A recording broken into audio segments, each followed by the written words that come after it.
जय श्री कृष्णा। नमस्कार दोस्तों, स्वागत है आप सभी का हमारे YouTube चैनल आर के भक्ति में। भक्तों, आज की वीडियो में आज सुने आप सोमवार व्रत कथा। 16 सोमवार व्रत का नाम आपने सुना ही होगा, जो मुख्यतः कुंवारी लड़कियां अपने विवाह की आशा से भगवान शिव के नाम पर रखती हैं। वहीं सुहागिन स्त्रियां भी इस व्रत को भगवान शंकर की कृपा प्राप्ति के लिए करती हैं।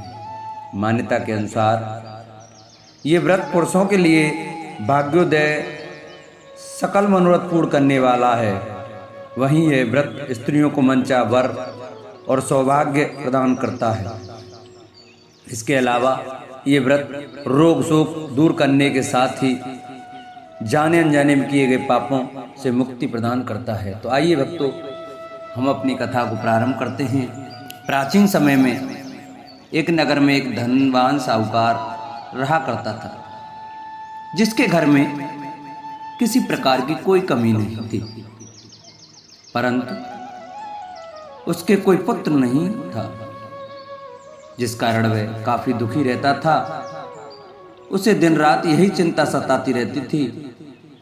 ऐसे में वह पुत्र पाने की कामना के लिए हर सोमवार भगवान शिव जी का व्रत और पूजन किया करता था और शाम के समय शिव मंदिर में जाकर के भगवान शिव जी के सामने दीपक जलाता था। उसके उस भक्ति भाव को देखकर देवी मां पार्वती ने शिव जी से कहा कि यह साहूकार आपका बहुत बड़ा भक्त है और सदैव आपका व्रत और पूजन बड़ी श्रद्धा के साथ करता है। इसकी मनोकामना पूर्ण करनी चाहिए। शिव जी ने कहा, हे पार्वती, यह संसार कर्म क्षेत्र है और जैसे किसान खेत में जैसा बीज बोता है वैसा ही फल काटता है।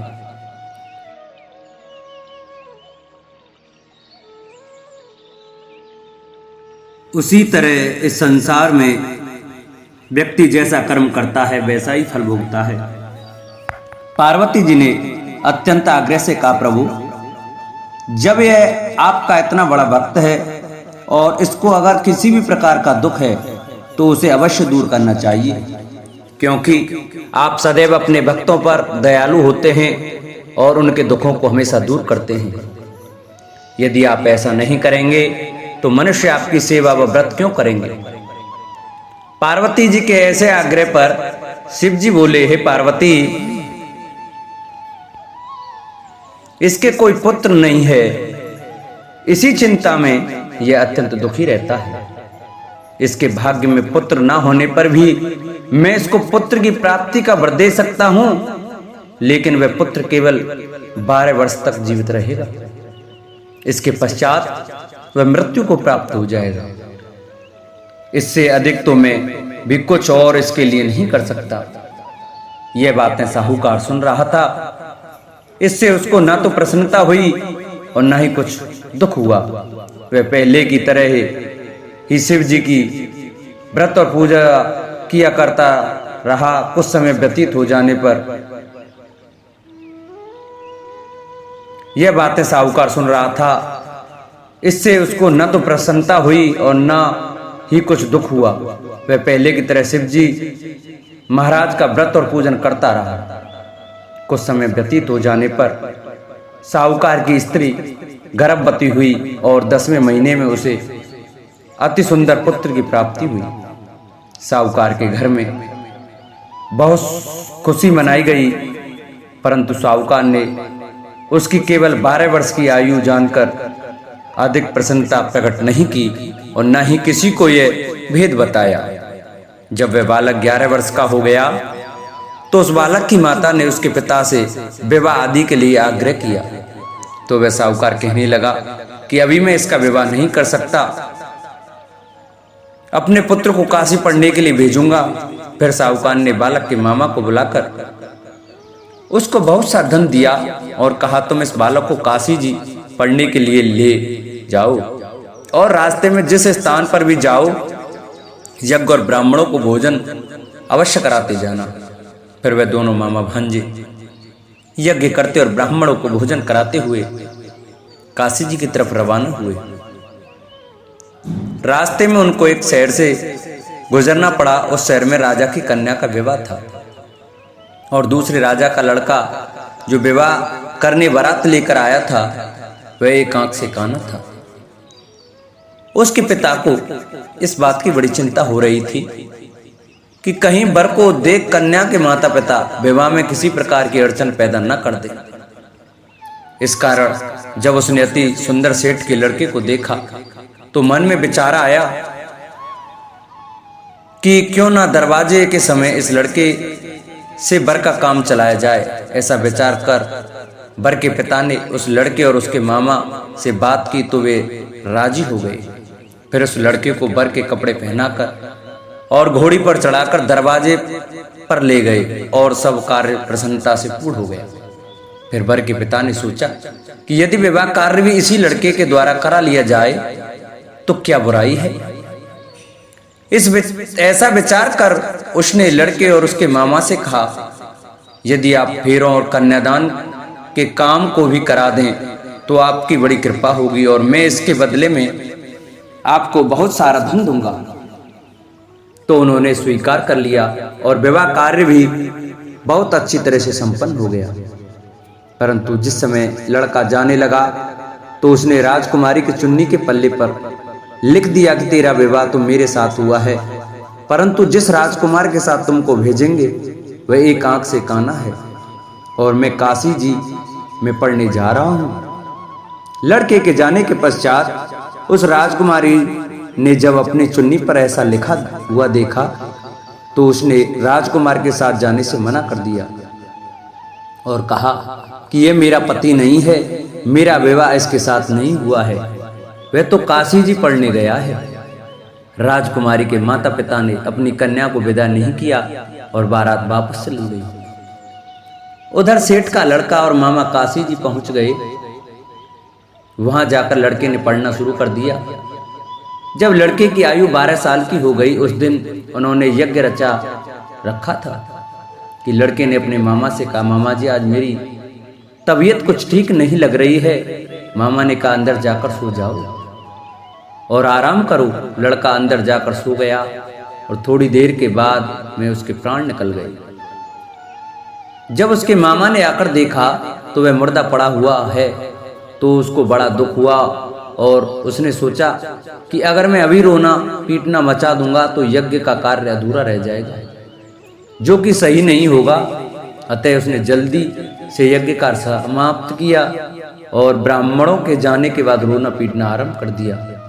संयोगवश उसी समय से पार्वती जी उधर से जा रहे थे। जब उन्होंने जोर जोर से रोने की आवाज सुनाई दी तो पार्वती जी शिव जी से कहने लगी, प्रभु कोई दुखिया रो रहा है, कृपया कर इसके कष्ट को दूर कीजिए। जब से पार्वती ने पास जाकर देखा तो वहां एक लड़का मुर्दा पड़ा हुआ था। पार्वती जी कहने लगी, महाराज यह तो उसी सेठ का लड़का है जो आपके वरदान से पैदा हुआ था। अतः हे प्रभु इस बालक को और आयु दो, नहीं तो इसके माता पिता तड़प तड़प कर मर जाएंगे। पार्वती जी के बार बार आग्रह करने पर शिव जी ने उसको जीवन का वरदान दे दिया और भगवान शिव जी की कृपा से लड़का फिर जीवित हो गया। इसके बाद शिव जी और पार्वती जी कैलाश पर्वत की ओर चले गए। इसके पश्चात वह लड़का और उसका मामा उसी प्रकार यज्ञ करते और ब्राह्मणों को भोजन कराते अपने घर की ओर वापस चल पड़े। रास्ते में उसी शहर में आए जहां उसका विवाह हुआ था। वहां पर आकर उन्होंने यज्ञ आरंभ कर दिया तो उस लड़के के ससुर ने उसको पहचान लिया और अपने महल में ले जाकर उसकी बड़ी खातिरदारी की, साथ ही बहुत से दास दासियों सहित आदर पूर्वक लड़की और जमाई को विदा भी किया। जब वे अपने शहर के निकट आए तो मामा ने कहा कि पहले मैं तुम्हारे घर जाकर खबर कराता हूं। जब उस लड़के का मामा घर पहुंचा तो लड़के के माता पिता घर की छत पर बैठे हुए थे और यह प्रण कर रखा था कि यदि हमारा पुत्र सकुशल लौट आया तो हम राजी खुशी नीचे आ जाएंगे, नहीं तो छत से गिरकर अपने प्राण त्याग देंगे। इतने में उस लड़के के मामा ने आकर यह समाचार दिया कि आपका पुत्र वापस आ गया है। तो उनको विश्वास नहीं आया। तब उसके मामा ने शपथ पूर्वक कहा कि आपका पुत्र अपनी स्त्री के साथ बहुत सारा धन साथ लेकर आया है तो सेठ ने आनंद के साथ उसका स्वागत किया और बड़ी प्रसन्नता से साथ रहने लगे। माना जाता है कि इसी प्रकार से जो कोई भी सोमवार के व्रत को धारण करता है अथवा इस कथा को सुनता है उसकी समस्त मनोकामनाएं पूरी होती हैं। दूसरी कथा इस प्रकार से है। एक बार भगवान भोलेनाथ और माता पार्वती जी मृत्यु लोक घूमने की इच्छा से मृत्यु लोक में आए। यह माता पार्वती व भगवान शंकर जी मृत्यु लोक में घूमते घूमते विदर्भ देशांगत अमरावती नामक नगरी पहुंचे, जो कि बहुत ही सुंदर थी। यहाँ उन्होंने देखा कि अमरावती नगरी अमरपुरी के दृश्य सभी प्रकार के सुखों से भरपूर थी। उस नगरी में राजा द्वारा बनवाया हुआ बहुत सुंदर भगवान भोलेनाथ जी का मंदिर भी था। उस मंदिर में भगवान भोलेनाथ जी और माता पार्वती निवास करने लगे। एक दिन माता पार्वती जी ने भगवान से कहा, हे प्रभु, आज तो हम और तुम दोनों चौरस पासा खेलेंगे। शंकर जी ने माता पार्वती जी की बात मान ली और चौरस खेलने लगे। उसी समय मंदिर का पुजारी ब्राह्मण मंदिर में पूजा करने के लिए आया हुआ था। माता ने ब्राह्मण को देखकर एक प्रश्न किया कि पुजारी जी बताओ कि इस बाजी में दोनों में से किसकी जीत होगी और किसकी हार होगी। ब्राह्मण ने बिना सोचे समझे कहा कि भगवान भोलेनाथ ही जीतेंगे। कुछ समय बाद बाजी समाप्त हुई और माता पार्वती जी की विजय हो गई। माता पार्वती को ब्राह्मण के झूठे बोलने पर क्रोध आया और कोढ़ी होने का श्राप दे दिया। भगवान शंकर जी के बहुत समझाने के बाद भी माता नहीं मानी और वो दोनों वहां से चले गए। कुछ समय बाद उस ब्राह्मण पुजारी को कोढ़ होने लगे और धीरे धीरे उसके शरीर के पूरे शरीर में कोढ़ हो गया। ऐसे में वह बहुत ही परेशान व दुखी रहने लगा। इस तरह कई दिन बीत गए। फिर एक दिन देवलोक से अप्सराएं शिवजी की पूजा करने उसी मंदिर में आईं। अप्सराओं ने उस पुजारी के कष्ट को देखकर बड़े दया भाव से उसके रोगी होने का कारण पूछा। तब पुजारी जी ने आप बीती सभी बातें निसंकोच होकर उन अप्सराओं को बता दी। यह सुनकर वो अप्सराएं बोली, हे ब्राह्मण, तुम दुखी मत हो, भगवान भोलेनाथ जी आपके सभी कष्टों को दूर कर देंगे, परंतु तुम्हें श्रेष्ठ 16 सोमवार के व्रत पूरे विधि विधान और भक्ति भाव से पूरे 16 व्रत करने होंगे और 17वें सोमवार के दिन पाव सेर पवित्र गेहूं के आटे की बाटी बनाएं, उसके बाद घी और गुड़ मिलाकर चूरमा बनाकर भगवान भोलेनाथ जी को प्रसाद चढ़ाना और बाकी के प्रसाद को मंदिर में उपस्थित भक्तों को बांट देना। ऐसे करने से आपकी सभी मनोकामनाएं पूरी होंगी। ऐसा कहकर अप्सराएं देवलोक चली गईं। ब्राह्मण भी यथाविधि 16 सोमवार व्रत करने लगा। ऐसे में भगवान भोलेनाथ की कृपा से धीरे धीरे ब्राह्मण पुजारी कोढ़ से मुक्त होने लगा। कुछ समय बाद भगवान शंकर जी और माता पार्वती जी फिर से उसी मंदिर में पधारे। तब माता ने इस ब्राह्मण को रोग मुक्त होने का कारण पूछा तो ब्राह्मण ने माता को 16 सोमवार के व्रत के बारे में विस्तार से बताया। ब्राह्मण की बात सुनकर माता पार्वती जी बहुत प्रसन्न हुई और पुजारी से 16 सोमवार के व्रत की विधि पूछी। उसी दिन से माता पार्वती जी भी 16 सोमवार व्रत करने लगी और लगातार 16 व्रत किया। ऐसे में उनकी मनोकामनाएं पूरी हुई। उनके रूठे पुत्र स्वामी कार्तिकेय जी स्वयं ही माता के आज्ञाकारी हो गए। फिर एक दिन कार्तिकेय को अपना विचार परिवर्तन होने का रहस्य जानने की इच्छा हुई और वे अपनी माता के पास आए और बोले कि आपने ऐसा क्या उपाय किया जिससे मेरा मन आपकी ओर आकर्षित हो गया। तब माता पार्वती जी ने उसे 16 सोमवार कथा सुनाई। तब कार्तिकेय ने अपनी माता से कहा, इस व्रत को मैं भी करूंगा क्योंकि मेरा प्रिय मित्र ब्राह्मण दुखी दिल से परदेश गया है, हमें उससे मिलने की बहुत इच्छा होती है। फिर कार्तिकेय जी ने भी 16 सोमवार के व्रत पूरे विधि विधान से किए और उनकी भी इच्छा पूर्ण हो गई। उन्हें अपना प्रिय मित्र मिल गया। तब उसके मित्र ने इस आकस्मिक मिलन का भेद कार्तिकेय जी से पूछा तो वे बोले, हे मित्र, हमने तुम्हारे मिलन की इच्छा करके 16 सोमवार के व्रत किए थे। अब तो उस ब्राह्मण मित्र हो अपने विवाह की बड़ी इच्छा हुई और वह भी 16 सोमवार व्रत पूरे विधि विधान से करने लगा। एक दिन वह किसी काम से विदेश गया और वहां के राजा ने अपनी पुत्री का स्वयंवर रखा था।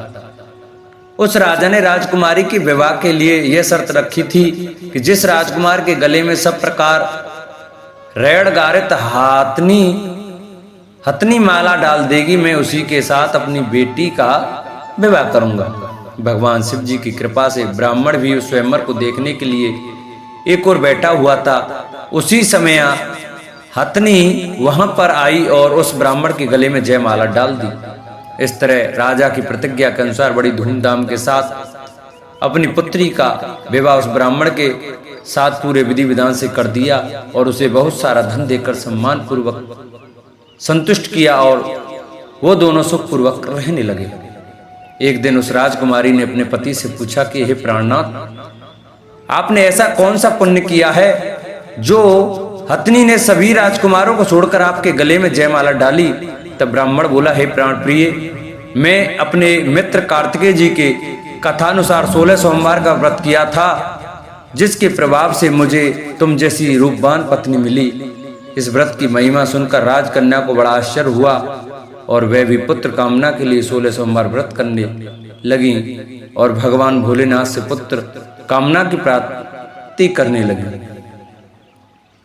शिव जी की कृपा से कुछ समय के बाद उसके गर्भ से एक अति सुंदर, सुशील, धर्मात्मा और विद्वान पुत्र हुआ। वह ब्राह्मण और पत्नी दोनों उस पुत्र को पाकर बहुत ही प्रसन्न हुए और उसका लालन पालन भली प्रकार से करने लगे।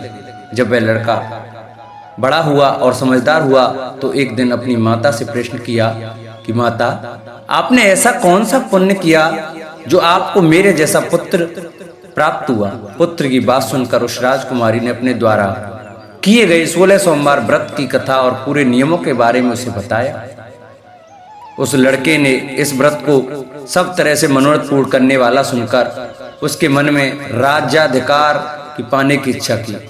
उस लड़के ने उसी दिन भगवान शिव जी को प्रसन्न करने के लिए 16 सोमवार के व्रत पूरे नियमों से करने लगा। एक दिन दूसरे देश के राजा के दूत ने आकर उसको उनकी राजकुमारी के लिए चुना और उसे अपने साथ ले आए और राजा ने अपनी राजकुमारी के विवाह उसके साथ कर दिया।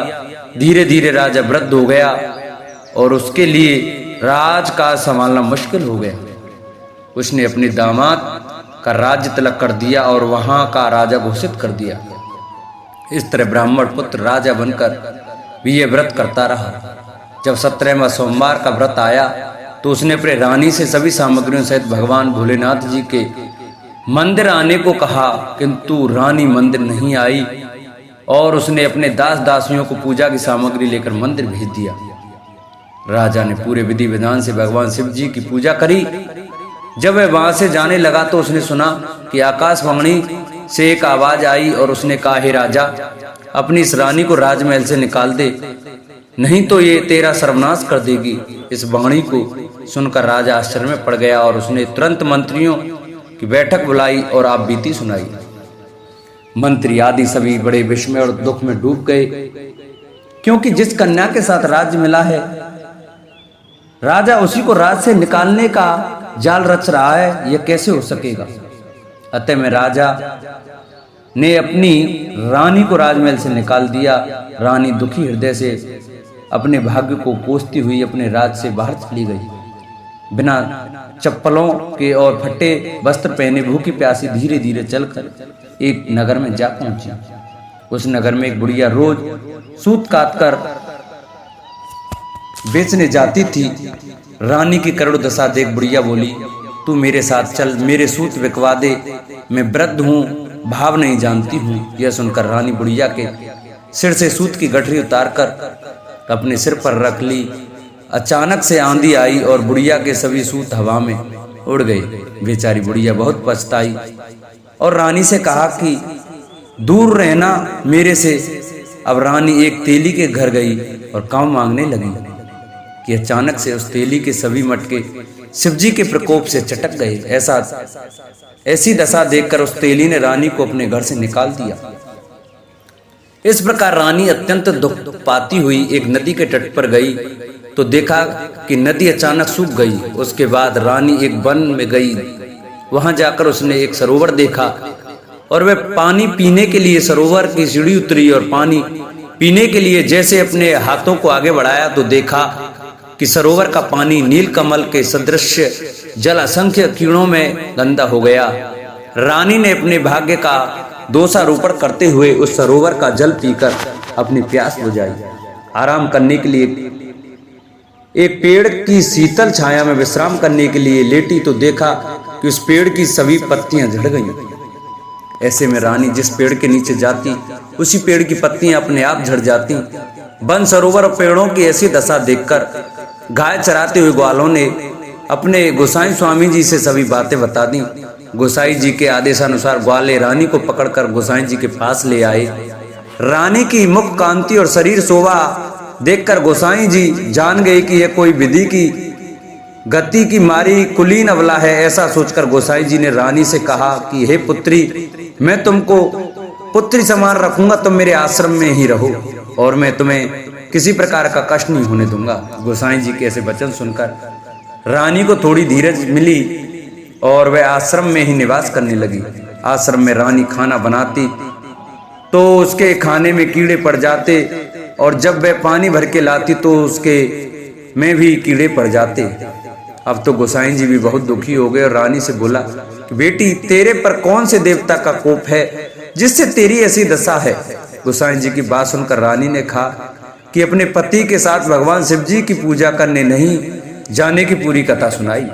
रानी की बात सुनकर गोसाई जी ने उसे इस कोप से मुक्त होने के लिए 16 सोमवार व्रत की कथा पूरे विधि विधान से करने को कहा। गोसाई जी की बात सुनकर वह प्रत्येक सोमवार का व्रत पूरे नियम से करने लगी।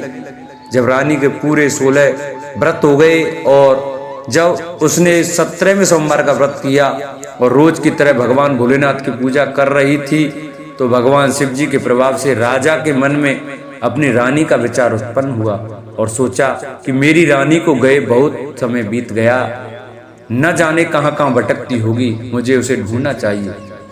राजा ने यह सोचकर अपनी रानी की तलाश में चारों दिशाओं में अपने सैनिक को भेजा। सैनिक अपनी रानी को ढूंढते हुए गोसाई जी के आश्रम में आ पहुंचे।